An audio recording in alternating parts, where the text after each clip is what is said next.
So I am happy now to give the floor to UNICA President, Professor Luciano Saso, who wishes to welcome all the participants. Good afternoon to everyone. Thank you very much, Laura.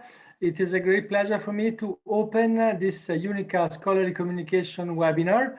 The topic is extremely interesting, upskilling librarians to meet new library roles. This is very important for UNICA. UNICA at the moment has 53 universities in 37 capital cities. And again, the libraries of UNICA universities are going through a very important transformation. Also, I would say, induced recently by this COVID crisis, which of course is very tragic for many points of view, but also implies a very strong digitalization, which of course puts the libraries, I think, in the forefront of universities to try to meet these different challenges that we are facing. I would like to thank very much Françoise Vandooren, the chair of this working group of UNICA. She's a research support coordinator at the Department of Libraries and Scientific Information from the Université Libre de Bruxelles. I would like to thank José Moura, also professor and director of the campus library at the Nova University in Lisbon, and all the speakers who will contribute today to this important webinar. And I wish you a very interesting and very pleasant webinar today.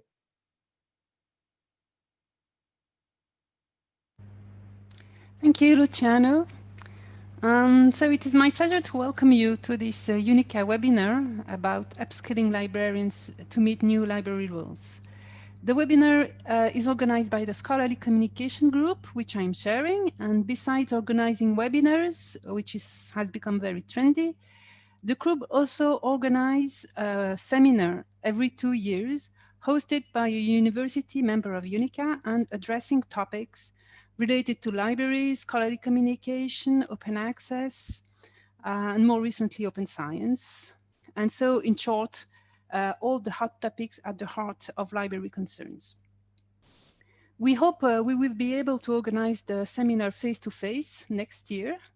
And I would like to take this opportunity to invite you to take an active part in our activities and to share your experience when the topics are relevant to you. The UNICA network relies on its members. All of you are members of UNICA, and each one of you makes the richness of the network. So now let's start this webinar. Over the past years, libraries have been developing new services and tools to support teaching, learning, and research at the university, and such as digitizing collections, providing open access to publications, and dealing with copyright issues, setting up repositories, negotiating contracts with publishers, providing support for research data management, and tools for open science, and even starting journal and book publishings, and opening fab labs in libraries. And so in these times of pandemic, when libraries are closed or their access very much restricted, we all want to find solutions for our users to get access to the connections. And so some of these new roles and services suddenly become obvious and crucial, such as digitization, for example, and providing online access to digital copies in repositories, whether on open access or restricted access in compliance with copyright. So providing new services really requires librarians to develop new skills and competencies. And in this webinar, the speakers will present examples and experiences of staff training programs which they have implemented in their libraries to improve librarian skills and enable them to take on new roles. So I would like to introduce our first speaker, José Moura. José is professor of chemistry at Université Nova de Lisboa, and he's also director of the library of the School of Science and Technology at the same university. His library wants to promote and act as an interface between culture, art, and science. So in his presentation, José is going to tell us more about this project and how he achieved it. José, the floor is yours. Thank you very much. I would like very much to thank Luciano Saso, our president, and Françoise Vandooren, for the putting together all this show and being sharing of this section, and all my colleagues here present and the secretariat. So what I would like to go through this very short presentation is to give you an idea what we are promoting in terms of new roles for libraries is the topic. So I'll try to put my slides.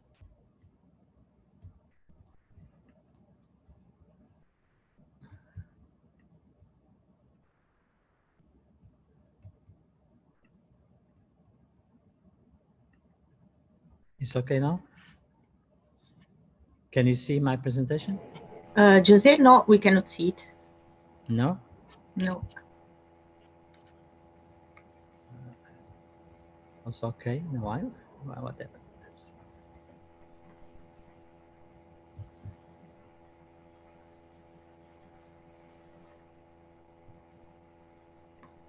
Okay, now we can see something. Yeah. Is it now? Okay. So sorry for this. Okay. So the topic will be digital fluency and new roles for libraries. This is a library that is inserted on the campus, and the campus is mainly a faculty of science and technologies and lots of engineering on the campus. And before I start talking about our programs, we are here. Always remind me, a long time ago, Umberto Eco had this beautiful book everybody knows for sure about the libraries, and he has some sentence like people are tired of simple things. They look for more and more and don't want to be challenged. And also he was saying that working on a library, sometimes you go for a book, you get out of there with 10 books you never expect. So that's the idea. Libraries should be a challenge for those that visit the libraries. So just a very short to get you an idea what is our library. Our library serves 8,000 students, has about 400 professors, 25 members on the staff. So it's a regular library, it's a nice space, about 6,500 square meters. It's divided in 5 floors. Actually, I'm sitting in one of the reading rooms, which at the moment is empty due to the pandemic. So part of the library is open. So as you see, I'm sitting in front, I have a nice painting in the back because as you'll see, our artistic activities interface with artists. Sometimes they offer some of the work to the library. That's why I have this very nice background from an Italian artist. And also the library provides, as you see, the usual service. And we have a nice cafeteria. We have also, for instance, special, we have here keeping for pest control here inside the library and so on and so on. We have nice facilities for the students. We sit about 500 students in the library. So we have about a turnover per day of about 700 to 800 students passing through the library. I feel nowadays that what students look much more on the library is to have a pleasant place to sit and meet the colleagues, but also like to have a powerful Wi-Fi and good service to support them. I think it's what they prefer, they like. But even so, we have a very nice deposit of books which they can use. But what are the challenges for the libraries? I look very much nowadays for the libraries as the Janus faces. In the case of Janus, that was the bad and good side. These are two good sides of the libraries. They can fulfill the usual tasks the library should do, but they also, we can talk like in a sentence we use a lot, a library beyond the books. Besides the usual tasks that the library should accomplish efficiently in a very competent way, what can we offer more to those that came to the library? So if we think about how versatile we are already, and we are already versatile, even we are working, doing lots of things beyond the books. And we have been involved in lots of activities. I will talk about in a campus like ours that is a Faculty of Science and Technology. It's very pleasant to face our students with new ideas, new values, cultural values. So we do a large cultural interface. So we make integration between arts and academy, arts and science. We try to explore the crosswords of STEAM, science, technology, engineering, art, and mathematics. We offer a place to have a large number of conferences and events. We do partnerships, and we try to attract the community. It's very important to have the community, not only the academic, but the community that is around the campus. And we'd like to, if we could possible, to promote and produce political and social change. So what is going to be the future, and can we do more? And for sure, what we can do is to try to have a space that permits design implementation of new ideas. And so for that, we need new equipment, new resources, and we also have to challenge our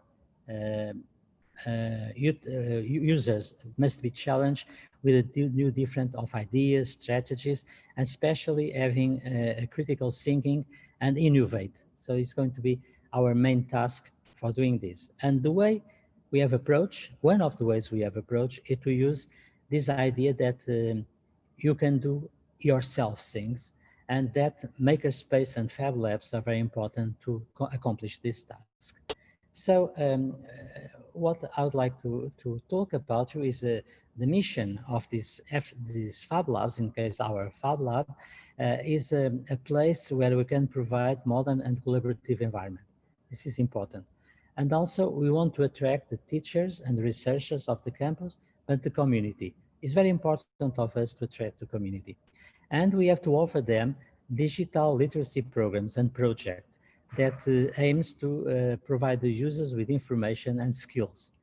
So this is the main service that the Fab Lab is providing in the campus. But most of you that are not so acquainted of this approach,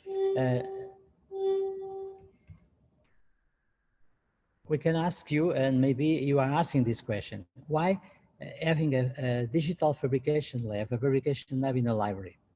Well, it is obvious, because the library has always been in the forefront of providing new technologies.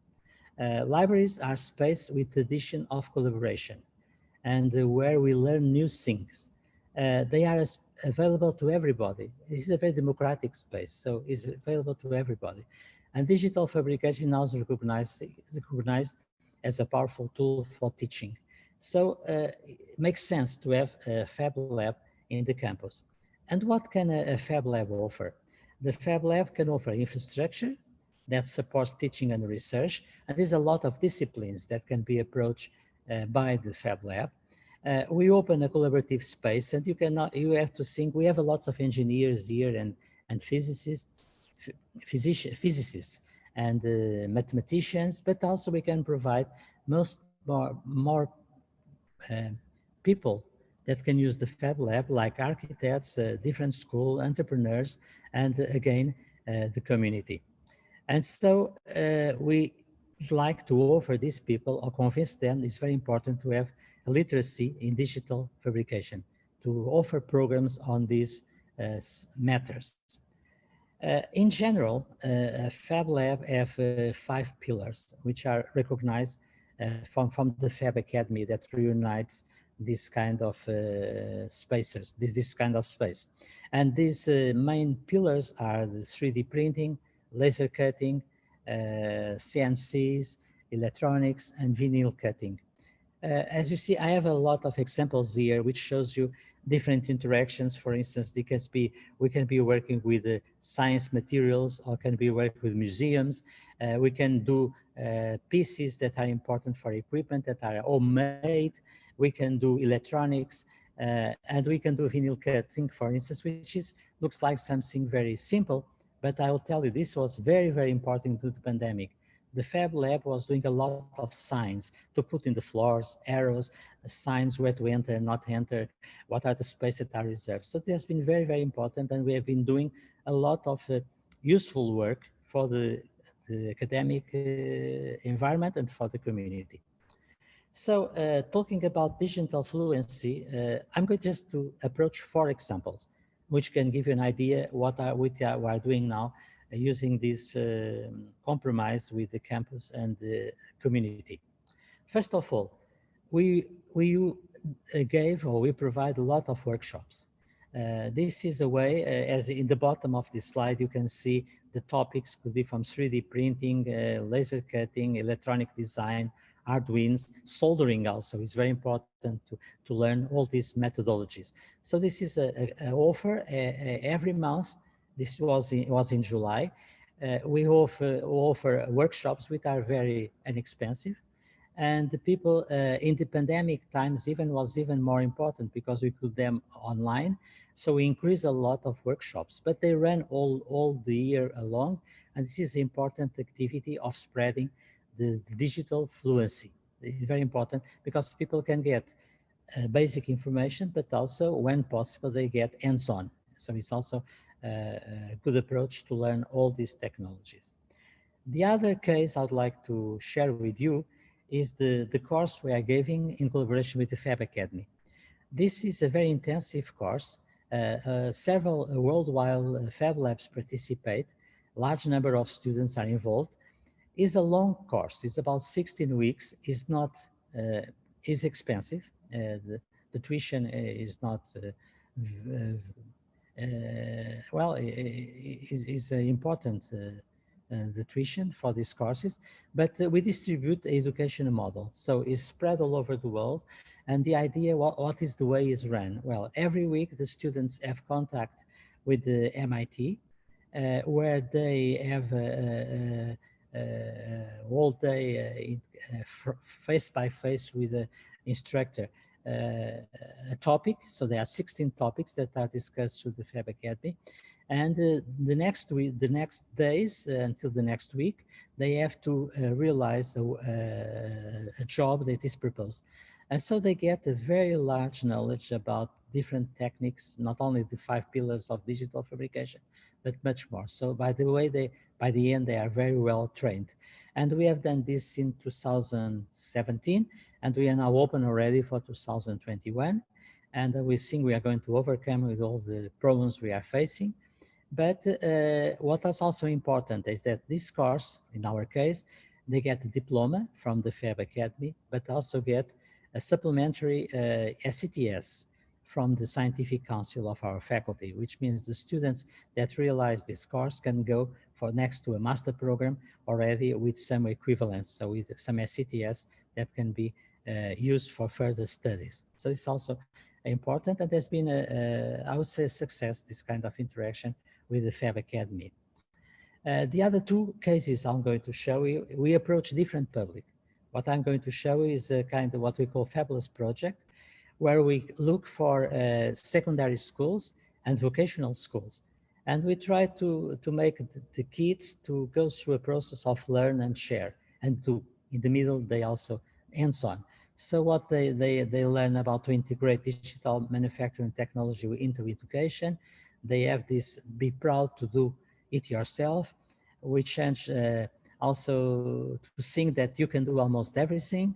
And we promote skills for working in group, and we develop interdisciplinary strategies. And the idea, this is the case of we involve, for instance, for schools in the community, and the schools have a schedule. They present a project, they have to realize the project, they are evaluated by the end, but they use all the technologies that are available on the Fab Lab. The other approach, we also been looking to increase our digital fluency for libraries, is we got involved in the European project, is Erasmus Plus, and this is a project that is, the topic is 3D printing support service for innovative science. And the idea is to develop comprehensive 3D printing programs for librarians.